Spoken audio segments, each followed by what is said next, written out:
in 2 Samuel chapter 11, verse number 6. Kimubo lang ni. Kumaminaw ka. Kung dili, dugay ko mahuman. Chapter 11, verse number 6 to 12. Ako lang magbasa. And David sent Joab, saying, send me Uriah the Hittite. And Joab sent Uriah to David. And when Uriah was come into him, David demanded of him how Joab did, and how the people did, and how the war prospered. And David said to Uriah, go down to thy house, and wash thy feet. And Uriah departed out of the king's house, and there followed him a mess of meat from the king.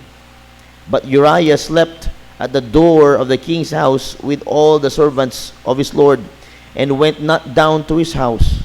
And when they had told David, saying, Uriah went not down unto his house, David said unto Uriah, camest thou not from thy journey? Why then didst thou not go down unto thy house? And Uriah said unto David, the ark and Israel and Judah abide in tents, and my lord Joab and the servants of my lord are encamped in the open fields. Shall I then go into mine house to eat and to drink and to lie with my wife? As thou livest, and as thy soul liveth, I will not do this thing. And David said to Uriah, tarry here today also, and tomorrow I will let thee depart. So Uriah abode in Jerusalem that day and the morrow. Let's pray. Father, give us this message. Help me, Lord, to deliver this message to your servants. Oh, Father, please, we need this message. Use me, Lord, in your way. Lord, please, I pray in Jesus' name. Amen. Now, the story is very familiar to everybody about Uriah. Amen. Uriah is a soldier of Israel, a Hittite. In verse number 3, we know, in 2 Samuel 11:3, that David sent and inquired after the woman. Diba? A Hittite, the husband of Bathsheba. Amen. Now, ano naaga ni si Uriah? Anong naaga si David, by the way? Ano nakauli si David? Wala siya adto sa gira. He found, nangita siya komportable ba nga lugar kay kapoy. He needs a rest. Let me tell you this, dili tanang rest mayo. Amen. Not all rests are good.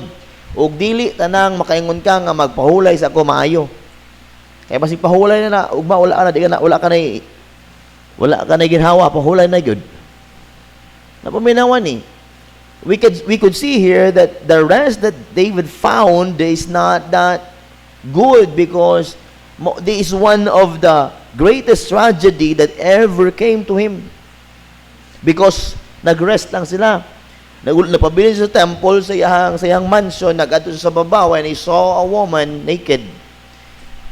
And nakasala siya, and he di lang sa lust of the eyes, but gikuha gina si Bathsheba, gisugo niya ang iyahang mga tauhan to get Bathsheba, and David lie with him.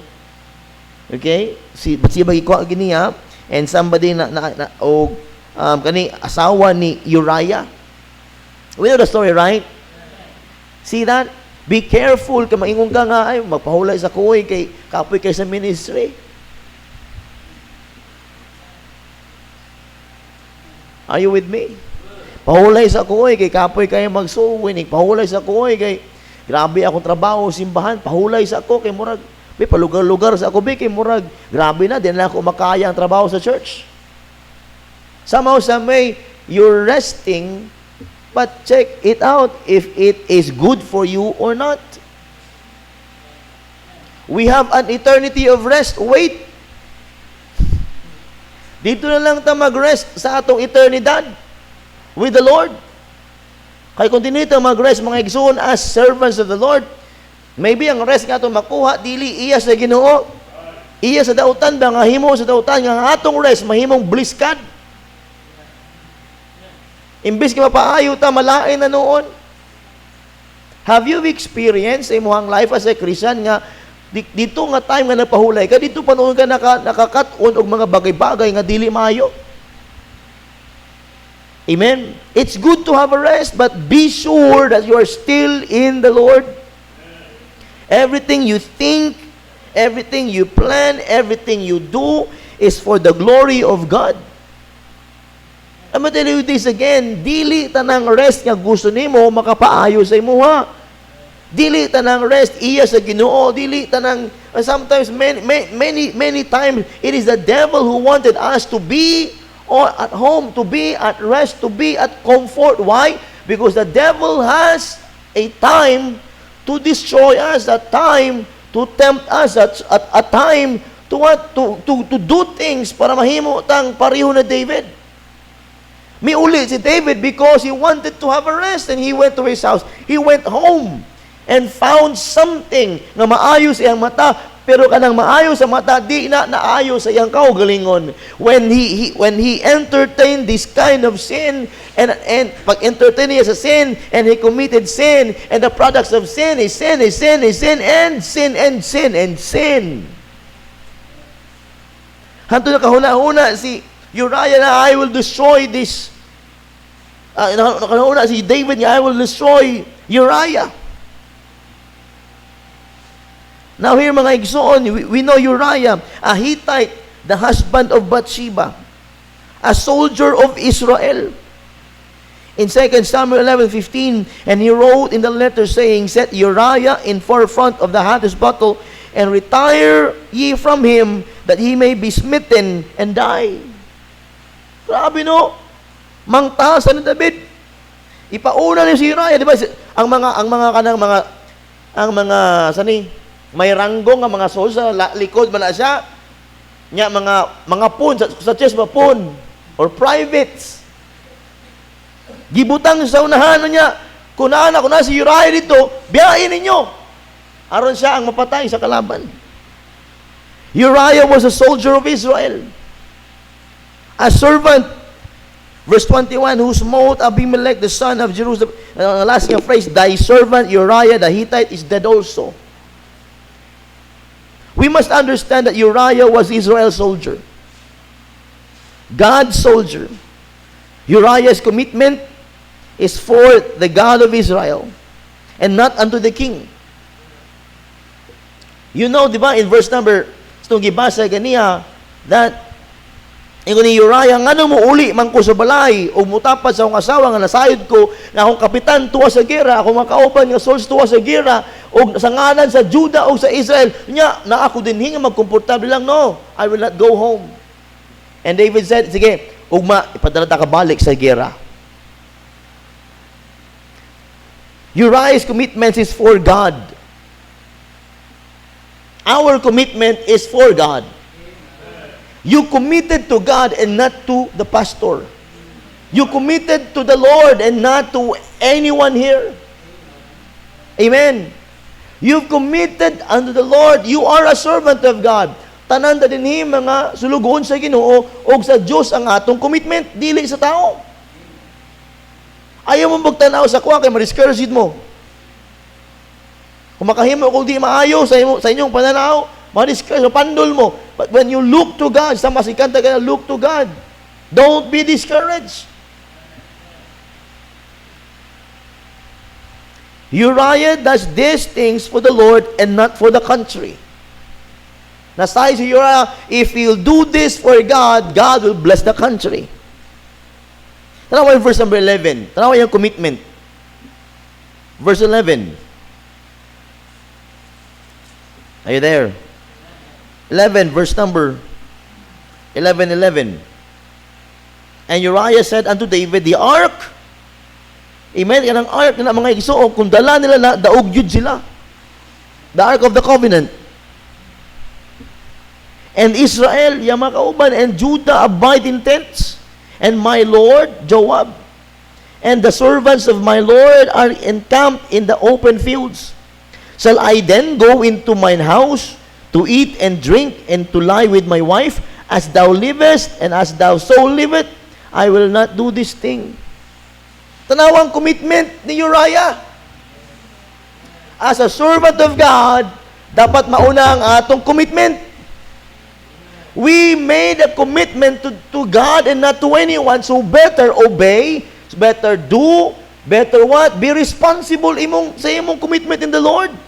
Because you made that commitment in the Lord. I wanted to preach on this topic, mga igsoon, a servant's commitment. A servant's commitment. May mga lima diri ka bagay-bagay ato tanawon paspas that this Uriah is so committed unto the Lord. As a soldier of Israel, as a soldier of God, he is committed unto the Lord. We are soldiers of the Lord, amen? Mga sundalo tayo sa Ginoo. If you do look on our sa tuang kaugalingon, we can see or we can makaingon kita nga I need a rest. Everybody deserves a rest, right? Everybody deserves a rest. But hey, mga igsoon, and if that rest, mga igsoon, will cause you to do sin, it's not a good rest. Kung kanang pagpahulay nga ginapangitan nimo nga maka-commit ka igsuon og sala, di na maayo nga pahulay. Kung kanang pahulay nimo para sa ministry nga gustuhon nimo, ay kapoy kaayo kung kanang pahulaya mag-cause sa imuha nga mapalayo mo kasing-kasing sa Ginoo, it's not a good rest. I'll say it again. Let's wait on that eternal rest. When we are a soldier of God, only God will give us that kind of rest in eternity. In time of our battle, God will give us good rests. Maybe a little bit. But it is the Lord who gives us strength to fight back and to do more in the Lord. Usahay mong gulang ang mga Kristiyano, labi na ang mga sulugoon sa Ginoo kita. Ang mga servants sa Ginoo, kita nga may mga trabaho sa bulwaton sa Ginoo, ang yawa Ginoo ginahimo niya, kapoy ka na, pahulay sa. Imo na lang tanan, ang uban wala ka trabaho. Are you with me?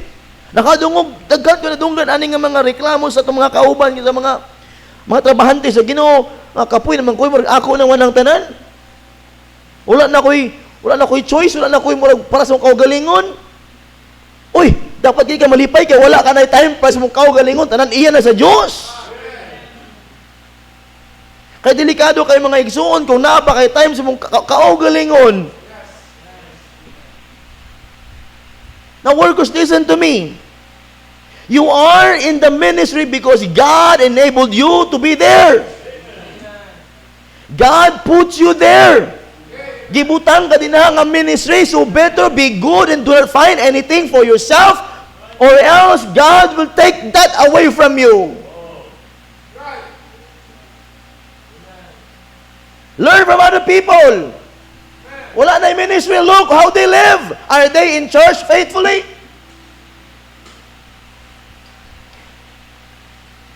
It's a privilege. It's an opportunity. It's a blessing to have a ministry in the church.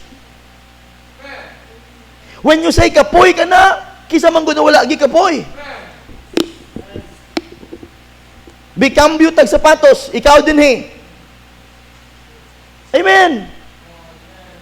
Kung maabot sa akong oras, kaihuna-huna ako, kapoy naman, makuratan ko usahay, kay murag, di ni maayo because I found an example of Uriah.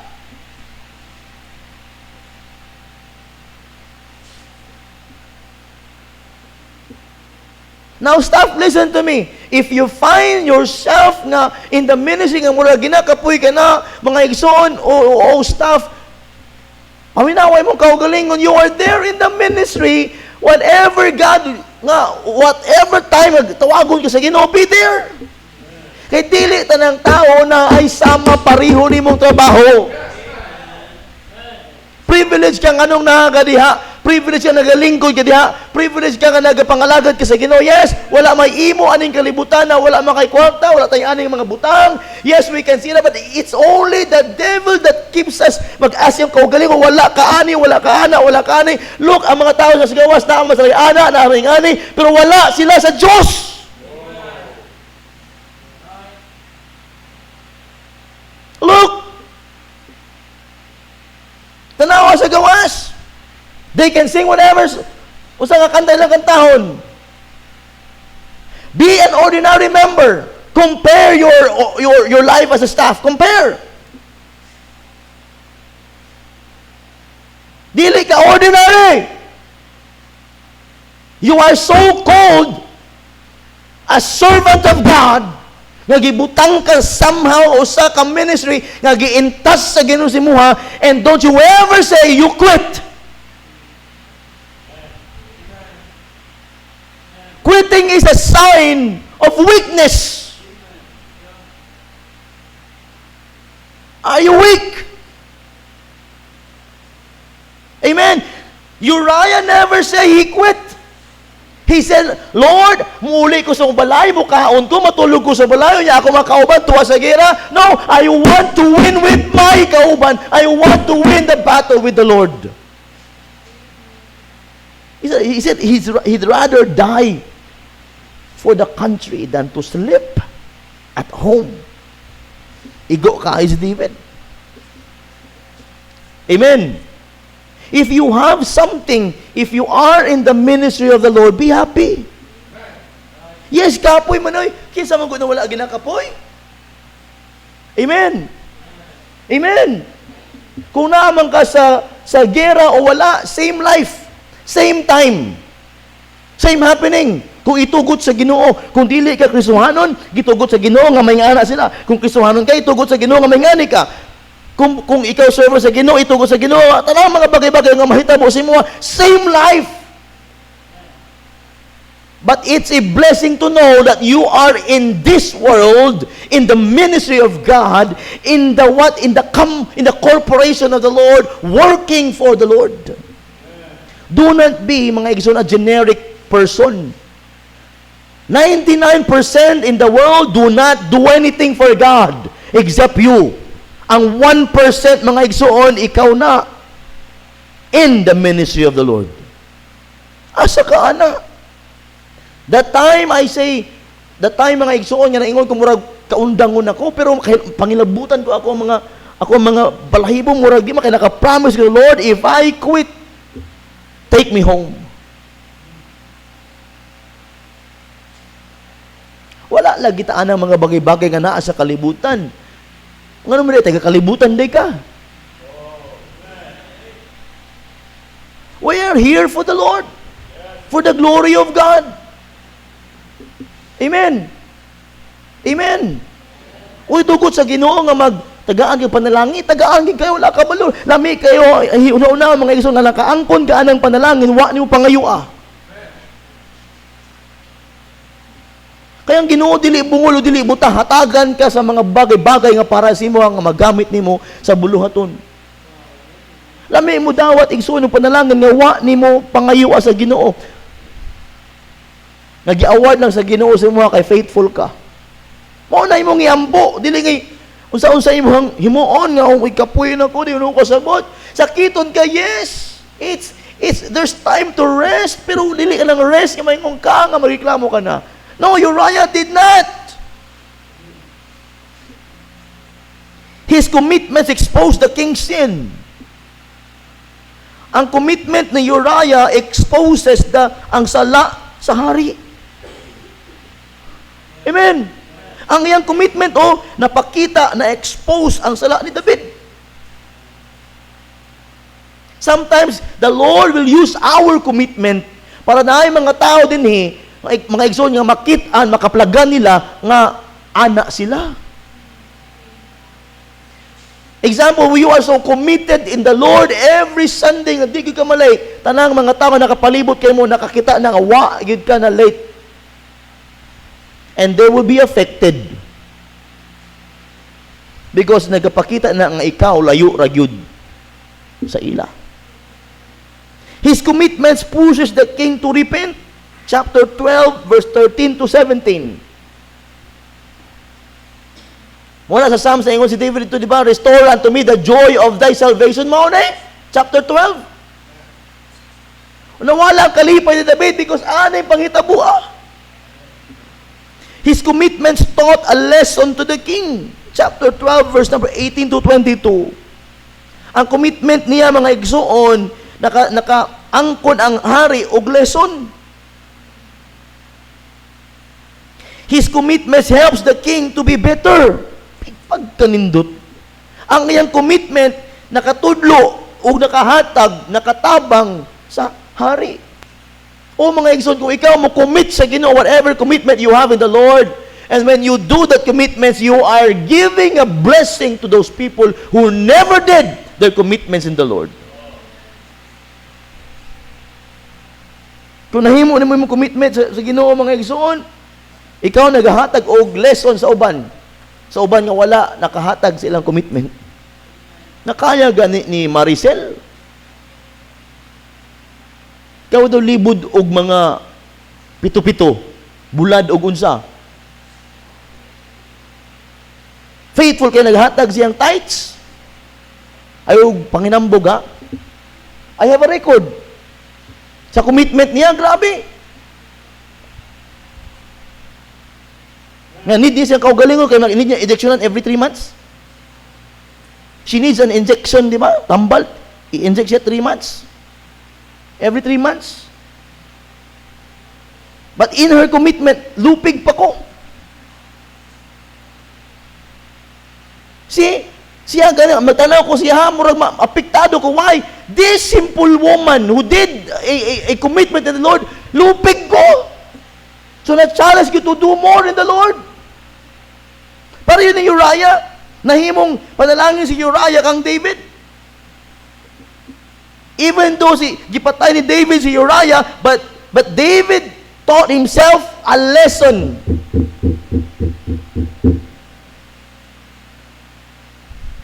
Do your commitments in the Lord. We're servants of the Most High God. You are not servants of the pastor. You are servants of God.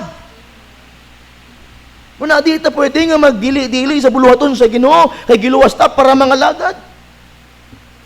5 things I need to tell you. Number 1, in verse number 8 down to verse number 9, you can see the servant is committed to his duty. Verse 8 and verse number 9. Nawa. And David said to Uriah, go down to thy house and wash thy feet. And Uriah departed out of the... verse number 9. But Uriah slept at the door of the king's house with all the servants of his Lord and went not down to his house. Ginaingnan sa hari, uli dito. Si mga asawa, pero mi uli si Uriah. You know why? Ayang huna-huna, tua sa gira. I never say, mga igsoon, hindi na kita mauli sa mong pamilya. I am telling you the commitment.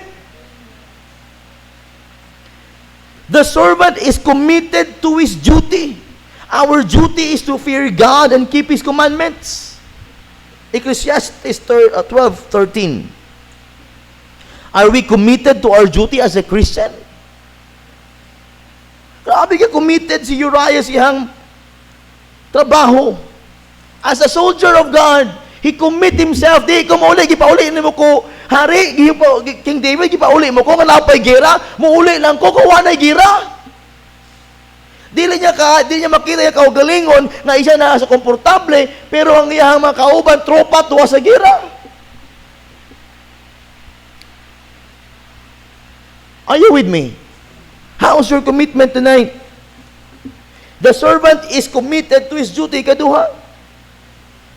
The servant is committed to the battlefield.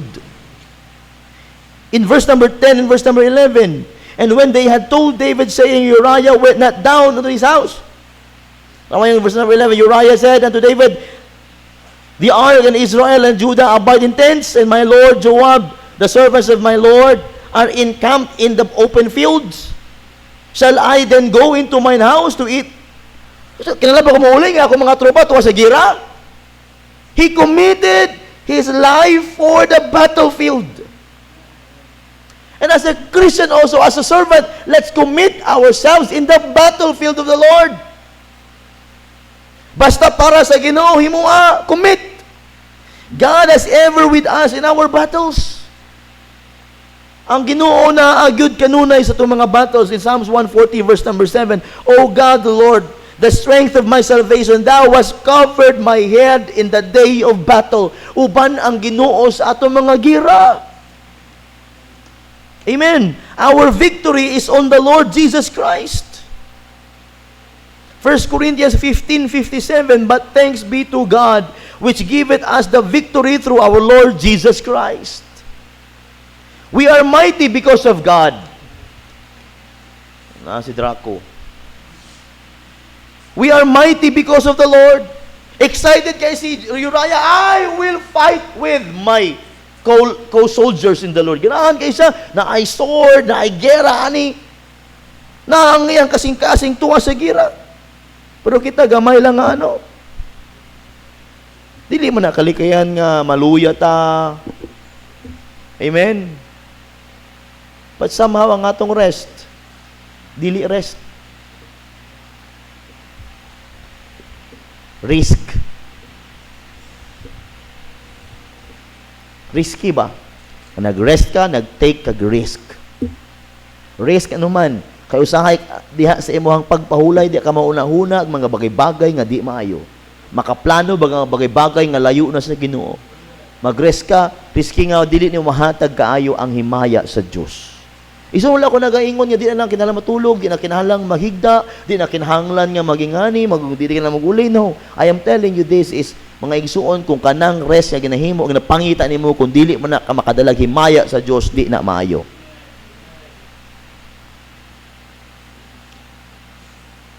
Okay pa ta? The servant is committed to the battlefield. Are we committed to the battlefield? Talawag gahapon na naatay fellowship family day. Is that a rest? Yes, it's a rest. It's a good rest. Pag uli ni magbalay, lamig sa paminaw, o uban ako kong family, o nag-usap dito, nakita na ako so and so, my brothers and sisters, alam mi, oy. Try to stay out sa battlefield. Try to stay out sa church. Try to go. Di ka magsimba, dili ka kaayo magano. Try it. Ingon pa ni Russell, persisting eh. Amen? I want that rest nga gikan gyud sa Ginoo nga naapuno ko og spiritualidad nga kalipay. Number 3. Verse number 12 and verse number 13. It's the servant is committed to his commander. The soldier is committed to his commander, but God never let Uriah to follow David's plan. Amen. Nakalimot si David. Sige, uli siyong balay. Mga 3 times iyang kinginan. Uli siyong balay. Pero wa mi uli si Uriah. Kalimot si David niya, si Uriah, dili niya pa nag-iya. Dili si David ang hari ni Uriah. Dili si David ang Ginoo ni Uriah, kundi ang Diyos. Uriah is committed to his commander, and that is the God of Israel. The soldier is committed to his commander. God will never permit us to do wrong thing against our brothers, but instead God will lead us to corrections. Hindutan no? Nakalimot yun si David. You know why? Abi niya, gunit niya si Uriah. Somehow, some way kita, mga servant na, mga trabaho sa Ginoo, naman tayo mga under sa ato, di ba nga mga servants po? God will let us know, igsoon, kana bitaw, this mga tao under us, dili ato. They are the Lord's. Amen? Dili mo ako, iya mo sa Ginoo. Muna kung muampo, kung maiingon ko sa mga bagay-bagay, akong i-request, kung imong ba mo dili, okay ra. Ang Ginoo na mag-deal sa mga kung unsaon kaniya. Are you with me? Number 4, verse number 14 to 15. Ginangi ko ani, the servant is committed to honesty. Verse 14. And it came to pass in the morning that David wrote a letter to Joab and sent it by the hand of Uriah. Tiyaw mo na. Nagsulat si David sa papel. Amen. Gisugo niya si Uriah, ihatan ni kay Joab, ang commander sa mga soldier. Nibiyahe si Uriah, layo kayo, but he never tend to read the letter of David. Kaya kung kibasa niya to, di na siya musulod sa gira. Laliman ka, ingon dito sa letter nga, ibutang si Uriah sa pinakaatubangan para mamatay siya. Did you get the point? Nagsulat si David og usa ka letter padulong kang Joab na alito nakasaad mga igsoon nga ibutang si Uriah sa pinakatubangan sa gera. But Uriah committed to honesty and he will never read the letter. Taas to nga biyahe. Siguro na-tempt siya nga basig basahon na kuni, pero he never. Why? Because he was committed to God for honesty. Indutan ni Uriah. In our life as a Christian, we need to practice honesty. Proverbs 4:25, let thine eyes look right on, and let thine eyelids look straight before thee. Look straight. Be honest. 2 Corinthians 8:21, providing for honest things, not only in the sight of the Lord, but also in the sight of men. Let's get honest. The servant is committed to honesty. Pastor, di na kita katikal gid ay mo man ng choice. Pero ayaw tong tikal nga straight. Tikal jud. When you want to say something nga tago, make you want. So pinakamaayo himoon. Sumbingay. Sumbingay. Mas di lang kakatikal. Sa sumbingay, parable. Amen? Don't tell a lie. Mas maayo pa mag-honest ka, tell a parable. Nga dili straight nga tikal nga nakay takluban nga bagay-bagay, pero tell a parable nga para dili ka, alam mo kasing-kasing limpyo. In the ministry mga igsoon, you need to kanang kalabitaw. Tawag gani maghuna-huna po kung nakalang imong ingon makasakit o dili, di ba mo gamit yung mga words nga para imong igsuon nga imong ingnan dili kaayo masakitan, ana ba? Are you with me?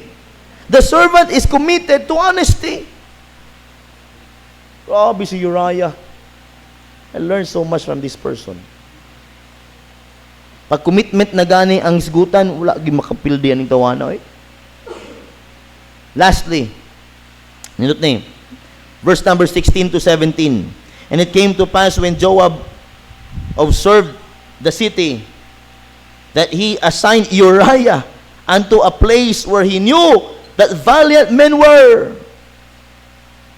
Gibutang si Uriah ni Joab tungod sa sulat ni David dito sa linya sa tong atubangan pinakagahi nga mga soldiers sa kalaban.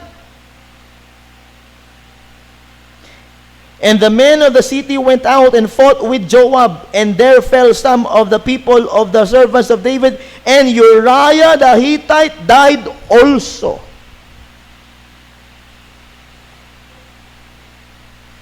Number 5, last. The servant is committed to be faithful even unto death.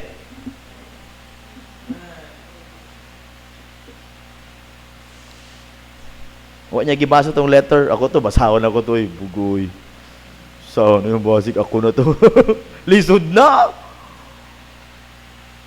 Diba, ako, di ko honest, no? Basahon na ako to, babe. Dili, oy!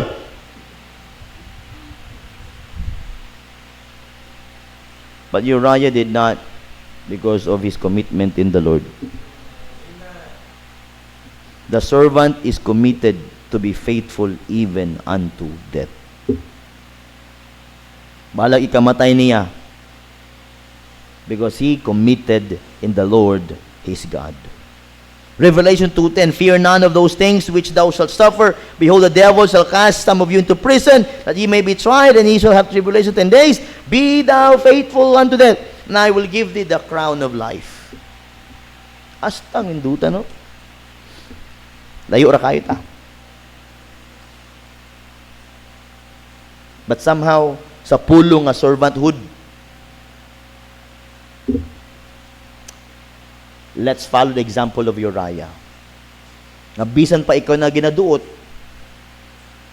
bisan pa ikaw na ginaloko, but you stick on your commitment in the Lord. Bahala na kita ang dihado, bahala na unsa-unsa na mo ginabatid na, basta ang imong commitment sa Ginoo di gyud mausab. Karon nag-commit ka sa Ginoo, Lord, ingani ko, tatataod, gilisod niya, Lord, pwede ba bawion ang commitment? Oy, bawi ay. Amen. Amen. Are you a servant of the Lord? Gamay lang na, amen. Okay lang. Once na ako pwede na kuliton. Yan ako balikon pangutana, ikaw na hibalo. Muhaman ako ani. Some lessons to hear. Sometimes our commitments may seem vain to our critics, but in the eyes of God, it's valuable. God is using our commitments, examples, to better some Christians around us. Balik ko na ko.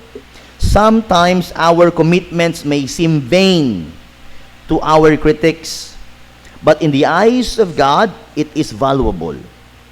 God is using our commitments and examples to better some Christians around us.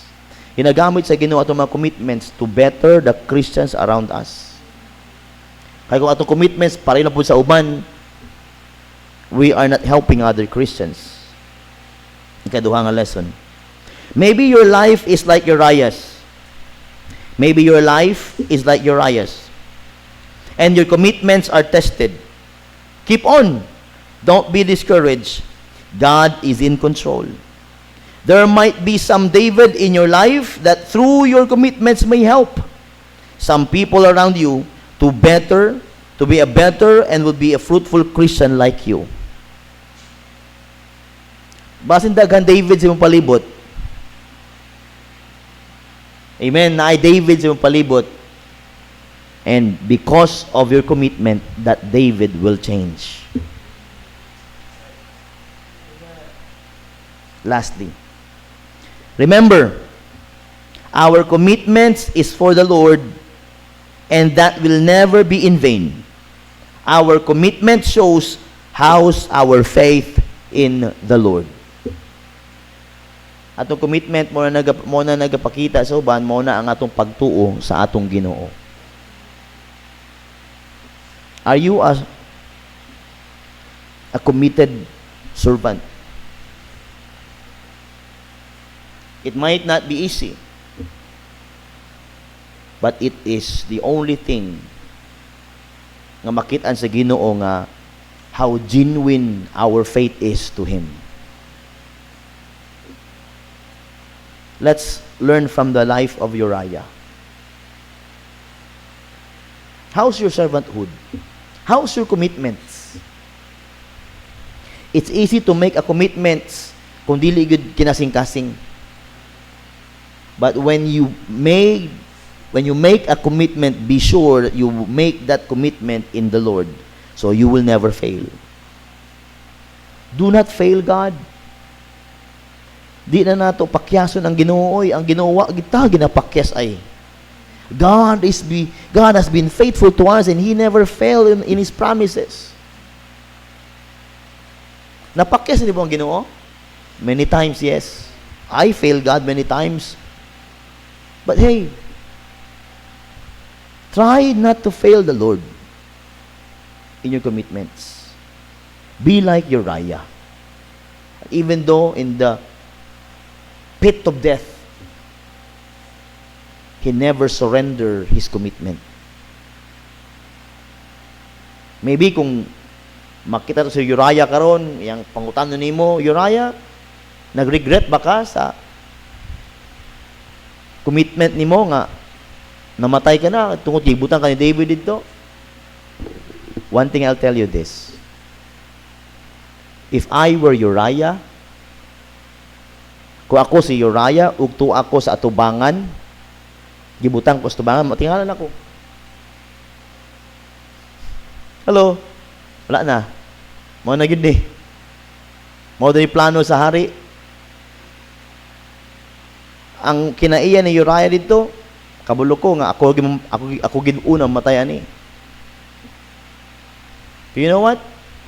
The Lord allow it. So wala gi-allow sa Ginoo nga mamatay si Uriah, dito mamatay. But the Lord allow it to happen. And when the Lord allow it to happen kang Uriah, you know what? Every single second sa kinabuhi ni David, he will remember Uriah.